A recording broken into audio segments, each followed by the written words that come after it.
This bulletin is sponsored by a diagnostic center. नमस्कार, मैं हूं जयश्री नागदा और आप देख रहे हैं सीबीसी न्यूज राजस्थान का प्राइम टाइम बुलेटिन। खबरों में जाने से पहले एक नजर आज की न्यूज हेडलाइंस पर। सुखाड़े यूनिवर्सिटी में एबीवीपी का परचम, छात्र संघ अध्यक्ष बने कुलदीप सिंह ने एनएसयूआई के देव सोनी को हराया। छात्र संघ चुनाव जीतना था, एक दिन पहले कर डाली छात्रा से सगाई। अब पहियों पर चल पड़ेगा महल, सितंबर के आखिरी तक चलेगी राशि ठाट वार्ड से पैलेस ऑन व्हील्स। डूंगरपुर में बिछवाड़ा थाने में 75 लाख की शराब पर चलाया बुलडोजर। आरयू की निहारिका और माथापच्ची छात्र संघ अध्यक्ष चुनाव मैनेज करने के लिए निहारिका ने दिए 10 लाख। और अब खबरें विस्तार से। सुखाड़े यूनिवर्सिटी में एबीवीपी ने बड़ी जीत दर्ज की है। यहां पूरा पैनल एबीवीपी का आया है। छात्र संघ अध्यक्ष पद पर एबीवीपी के कुलदीप सिंह ने एनएसयूआई के देव सोनी को हराया। उदयपुर और प्रदेश के सबसे बड़े girls college Meera girls college में एबीवीपी ने जबरदस्त जीत दर्ज की है। यहां एपेक्स के चारों पदों पर एबीवीपी ने जीत दर्ज की है। एबीवीपी की किरण वैष्णव ने 146 वोटों से जीत दर्ज की। 2013 के बाद से यहां लगातार एबीवीपी जीत रही है। वहीं 2015 के बाद से एपेक्स के सभी पदों पर एबीवीपी चुनाव जीतती आई है। इधर सुखाड़ा यूनिवर्सिटी में छात्र संघ चुनाव के सभी कॉलेजों के परिणाम आ गए हैं। 2022 में सुखाड़ा यूनिवर्सिटी में 52% वोटिंग हुई है, जो पिछले चुनाव के मुकाबले 4% कम है। वहीं एमपीयूटी यूनिवर्सिटी में 82% और एमजी कॉलेज में महज 33% मतदान हुआ। सुबह 10 बजे से सब जगह काउंटिंग शुरू हुई। पुलिस की सख्त व्यवस्था के बीच सुखाड़ा यूनिवर्सिटी के चारों कॉलेज, एमपीयूटी के कॉलेज और एमजी कॉलेज के परिणाम दोपहर 3 बजे तक सबके बीच आ गए थे। इस बार मतदान के लिए प्रयुक्त किए गए बैलेट पेपर्स को तकनीकी रूप से बनाया गया था। हर पेपर यूनिक क्यूआर कोड से युक्त था, ताकि उसको स्कैन करके उसे संबंधित सारी जानकारी प्राप्त की जा सके। इसके साथ ही विश्वविद्यालय का लोगो भी एचडी गुणवत्ता के साथ यूनिक तरीके से प्रिंट किया गया था। बता दें कि सुखाड़ा यूनिवर्सिटी के केंद्रीय छात्र संघ अध्यक्ष पद के लिए एनएसयूआई से देव सोनी और एबीवीपी से कुलदीप सिंह आमने सामने थे। हालांकि अच्छी खासी टक्कर के बावजूद देव सोनी को हार चखनी पड़ी। लॉ कॉलेज के परिणाम कुछ इस प्रकार रहे कि अध्यक्ष पद पर संजय वैष्णव 44 वोटों से जीते। उपाध्यक्ष पद पर हरीश मिनारिया निर्विरोध जीत गए। महासचिव ईशान शर्मा 198 वोटों से जीते। वहीं संयुक्त सचिव की अगर बात करें तो साक्षी झाला निर्विरोध चुनी गई। इसी के साथ साइंस कॉलेज में भूपेंद्र पालीवाल 172 वोटों से जीते। उपाध्यक्ष नवीन कुमार निर्विरोध और महासचिव वियोना जाट भी निर्विरोध निर्वाचित की गई और संयुक्त सचिव के पद पर कविश मीणा ने 8 वोटों से जीत हासिल की। कॉमर्स कॉलेज में मुमल चुंडावत 76 वोटों से जीती। उपाध्यक्ष के पद पे साहिल नागौरी निर्विरोध निर्वाचित किए गए। महासचिव हर्षद कुमार 118 वोटों से जीते और संयुक्त सचिव पद पर मोहित शर्मा निर्विरोध जीते। आर्ट्स कॉलेज की बात करें तो देवेंद्र सिंह राठौड़ 473 वोटों से अध्यक्ष बन गए हैं। रोहित पुरोहित 343 वोटों से जीते। गोमा राम 418 वोटों से महासचिव बने और संयुक्त सचिव के पद पर रजनी जोशी ने 150 वोटों से कब्जा किया। लॉ कॉलेज में सभी पदों पर परिणाम आ गए। उपाध्यक्ष पद पर हरीश कुमार मिनारिया निर्विरोध निर्वाचित हुए। वहीं महासचिव पद पर ईशान शर्मा 198 वोटों से जीते। वहीं संयुक्त सचिव पद पर साक्षी झाला निर्विरोध निर्वाचित हुई। प्रतिष्ठित विद्यालय समूह जिसकी ब्रांचेस पूरे भारतवर्ष में फैली है, उसे जरूरत है जयपुर, अजमेर, जोधपुर, कोटा, उदयपुर, चित्तौड़गढ़, भीलवाड़ा, बांसवाड़ा, राजसमंद, बीकानेर, भरतपुर, श्रीगंगानगर, हनुमानगढ़, सीकर, ब्यावर में एक ऐसी जगह की जहां विद्यालय की स्थापना की जा सके। जमीन जो कम से कम 80,000 स्क्वायर फीट हो और 40,000 स्क्वायर फीट जमीन पर भवन बना हुआ हो, या चाहे तो सीबीएसई के नियमानुसार निर्माण करवा कर भी दे सकते हैं। अगर आपके पास ऐसी जगह उपलब्ध है या आप जानते हैं तो जल्दी कीजिए और डिटेल्स और पिक्चर अभी दिए गए नंबर पर भेज दीजिए।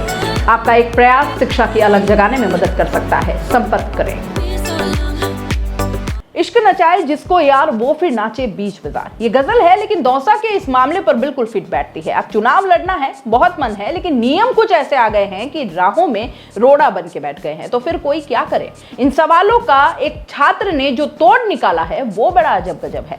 दरअसल रत्तीराम मीणा अध्यक्ष पद के लिए चुनाव लड़ने का सपना देख रहे थे, लेकिन नियम उनके सपने के आड़े आ गए। वे चुनाव नहीं लड़ सकते थे, लेकिन इस बीच उनकी जिंदगी में सपना जरूर आ चुकी थी। बड़ौली दौसा की इस लड़की से उनकी सगाई की बातचीत चल रही थी। रत्तीराम को जब पता चला तो वह खुद चुनाव नहीं लड़ सकते, तो उन्होंने सपना को चुनाव लड़ाने का फैसला कर लिया था। घर वालों से उन्होंने बात की और सपना के साथ रिश्ता पक्का कर लिया। दोनों के घर वाले राजी हुए और इसी 18 अगस्त को दोनों की सगाई हो गई और सोमवार को सपना ने छात्र संघ चुनाव में पर्चा भी भर दिया। सपना ने कहा कि मेरा चुनाव लड़ने का कोई विचार नहीं था।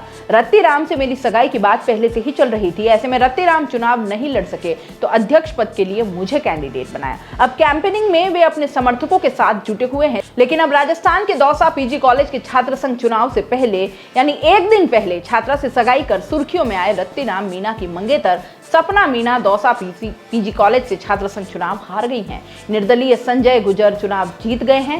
छात्र संघ चुनाव के आज रिजल्ट भी जारी हुए। दौसा पीजी कॉलेज से संजय अध्यक्ष निर्वाचित हुए। सपना मीणा ने नामांकन दाखिल करते समय ये कहा था कि वह उनका सपना पूरा करेंगी। सपना ने पर्चा तो निर्दलीय भरा था, लेकिन सोमवार शाम एबीवीपी ने प्रत्याशी घोषित कर दिया। कॉलेज में अध्यक्ष पद के लिए कुल 7 उम्मीदवार मैदान में थे।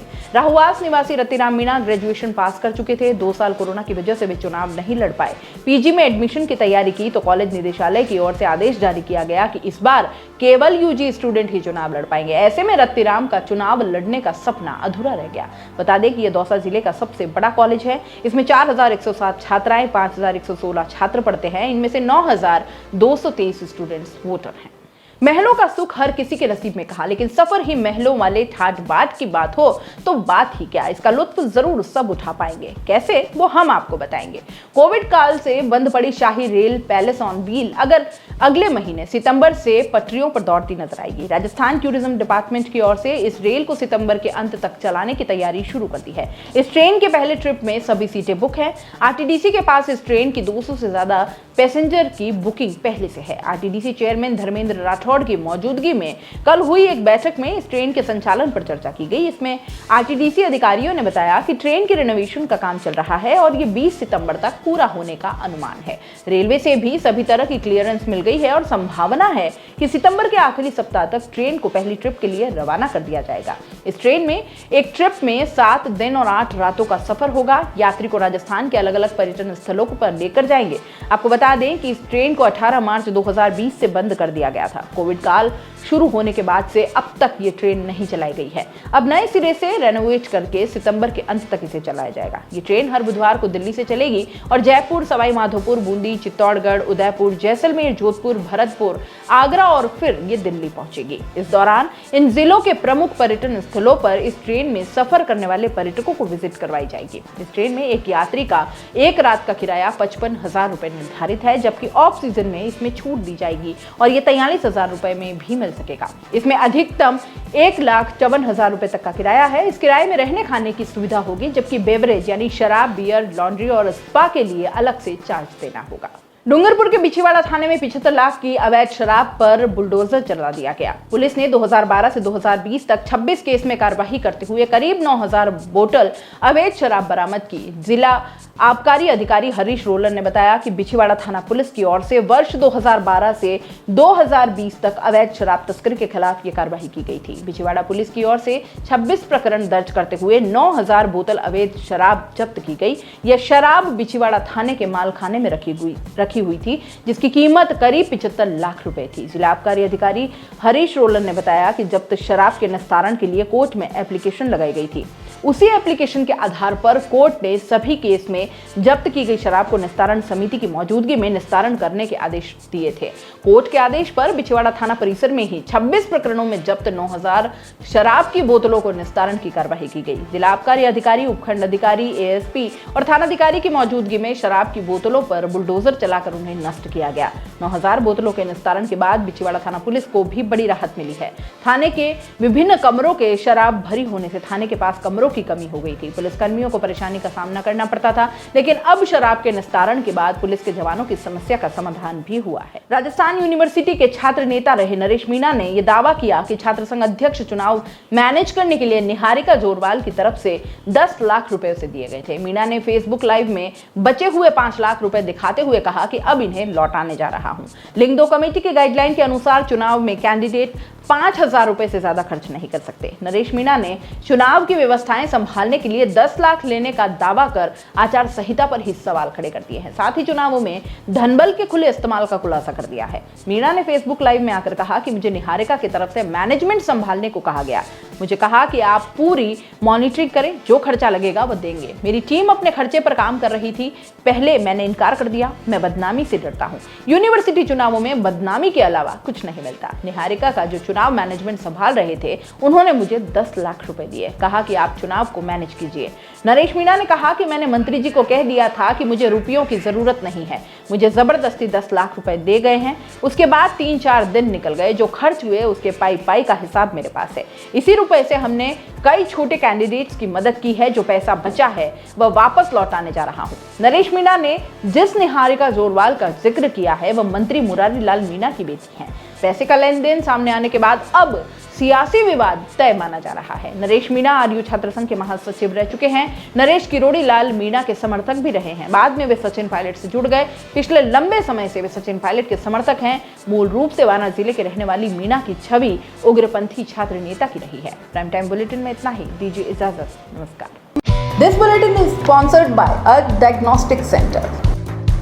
दोस्तों, सीबीसी न्यूज आपके सहयोग से लगातार बढ़ता जा रहा है। स्वतंत्र पत्रकारिता का सहयोग करने के लिए आपका धन्यवाद। सबसे पहले तो जिन लोगों ने हमारे चैनल को सब्सक्राइब नहीं किया है तो पहले सब्सक्राइब करें, जिसका कोई शुल्क नहीं लगता और बड़ा आसान है। बस नीचे दिख रहे लाल सब्सक्राइब के बटन को दबाना है और पास में दिख रहे बेल आइकन को भी दबाना है, ताकि आपको अपने सीबीसी न्यूज के हर अपडेट्स मिल सके।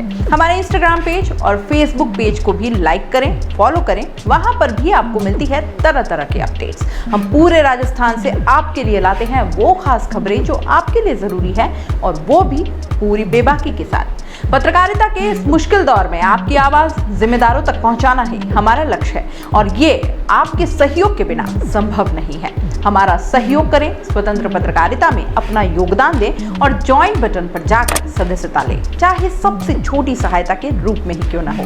जनता की बेबाक आवाज बने रहें, उसके लिए सहयोग आपको ही करना है। सब्सक्राइब करिए और ज्वाइन बटन पर क्लिक कर सदस्यता ग्रहण कीजिए।